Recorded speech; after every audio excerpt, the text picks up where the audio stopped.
UFC featherweight contender Dan Ige came off season 3 of Dana White's Contender Series back in 2017 and has realized a lot of UFC success since then. Big wins recently over Gavin Tucker, Damon Jackson, Nathan Train Landwehr. But oftentimes you glean the most from Ige after his losses. The man has an insatiable appetite for MMA improvement. Very rarely is he seen taking anything resembling time off. Outstanding cardiovascular base, huge hands, power in both of those, and a Brazilian Jiu-Jitsu black belt he can lean on as well. Another big spot in a career full of them for Danny Ige here tonight.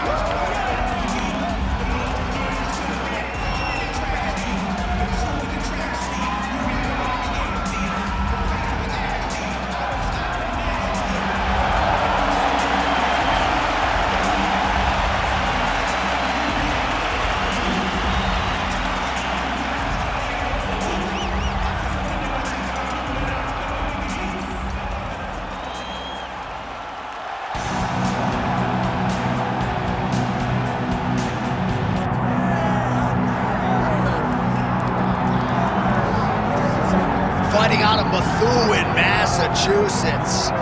And he's got the accent to prove it. Here's the longtime featherweight contender, Calvin Kattar. Every fight in the UFC is a must-win, according to a lot of this roster, but this would certainly qualify for Calvin Kattar. He has been very close to undisputed gold before, and if he can win this fight here tonight, get his boxing going, sprawl and brawl, a lot of people feel like Calvin Kattar should have the upper hand, and his next fight could be for the world title. He has beaten a lot of the top guys, he has fallen to a lot of the top guys. No surprise, another top contender has shown up in his bracket tonight.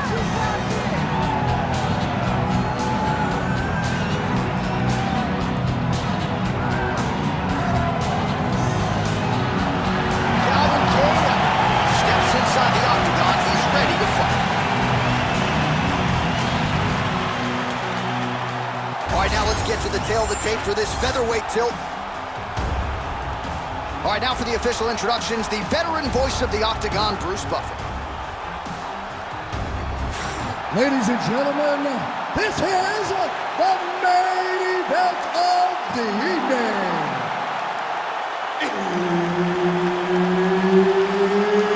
It's time! 5 rounds in the UFC featherweight division. Introducing first, fighting out of the blue corner, Dan 50K Ige. And now introducing his opponent, fighting out of the red corner, Calvin Kattar. Herb Dean, our referee for this one. All right, Dan Ige, as we get this round underway, as credentialed as any featherweight in this division when it comes to the strength of schedule, the skills that he brings to the table, the toughness, the ability to impose his will. He has slipped up a little bit against the truly elite competition, but that doesn't mean he can't hang. And he believes on any given Saturday night, tonight included, that he can be the best featherweight in the world.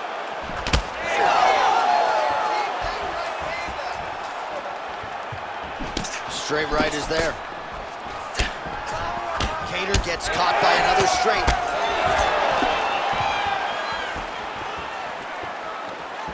Lands with the lead right. Oh, and he lands another combination here, really starting to get into a striking groove. I mean, and stringing them together so effectively. Never throwing the same attack more than once. What a job to recognize all the openings in his opponent's defenses. Ige going for the takedown, nothing doing there. That is a furious inside leg kick. You ever taken like a 5-finger to the inside of your leg? That don't feel good. Never mind a kick like that. He's had a huge strike right there. I'm not sure how many more of these his opponent can take. Massive shot that he landed. Great job. Oh, a big left hand. Oh, big shots getting through. All right, so now blood is a factor. You see that he has been opened up in that eye area. Yeah, he's got hit in the eye, and now there's a cut. But it's nothing to worry about too much now. He's got to be very careful with it as we go forward. Just misses with the right. Oh! Oh, he's wobbling now. Oh, big left hook there.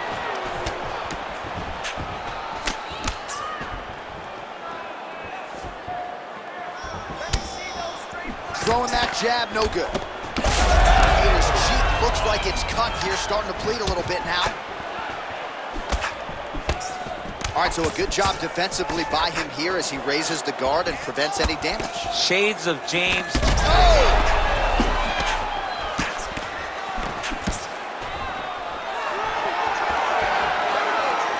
Nice jab.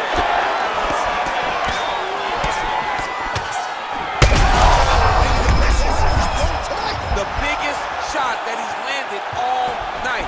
A massive uppercut range. All right, so he's landed a few seminal uppercuts already, DC. You got to think he goes back to it. I am almost certain he's going to go and try to find another one of those.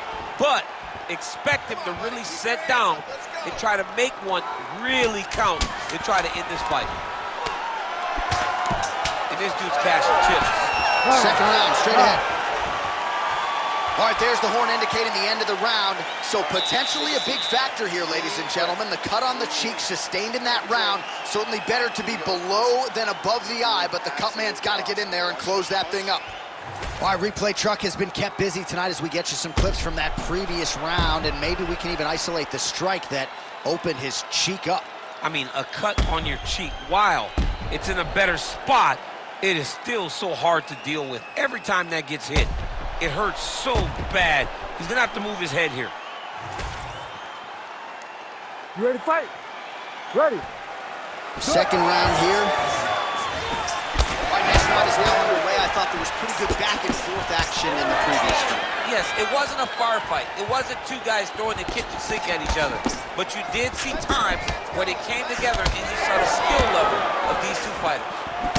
Oh, he lands another strike to the body, really starting to connect on a lot of shots to the midsection, and these will take their toll as this fight goes into the latter rounds. Huge strike lands there, and somehow his opponent's chin held up. His opponent's chin held up, but you do not want to be on the receiving end of those types of strikes. Both fighters hanging down in the pocket and both landing. Oh, my goodness. Takedown defense is there. Well, DC, headgear's not allowed. Yeah, he's gonna do that.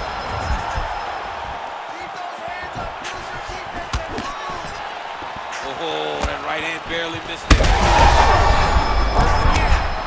Oh, he's on wobbly legs now. Still plenty of... Oh!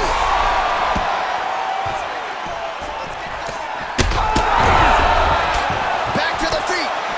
Big right hand.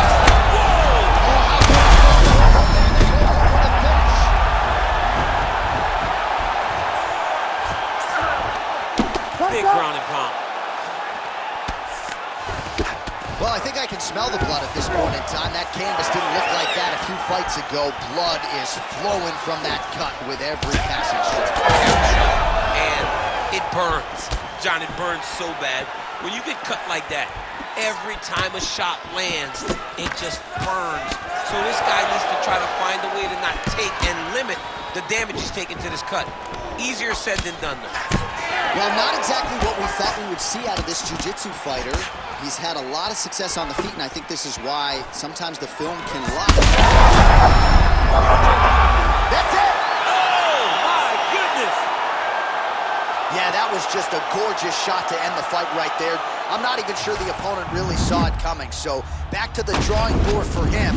But for the winner, this is certainly exactly what he was looking for here tonight.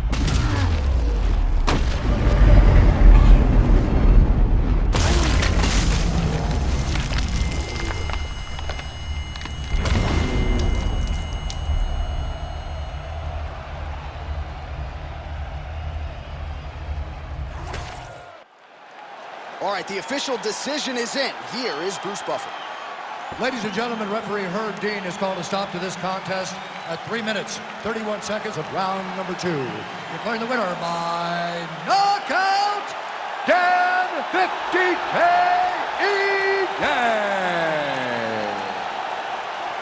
So the celebration is on with him and his team, and rightfully so. A monumental result tonight as he gets the win by knockout. He spoke it into existence. He said over and over to anyone that'll listen, I am going to knock this man out. He did it in an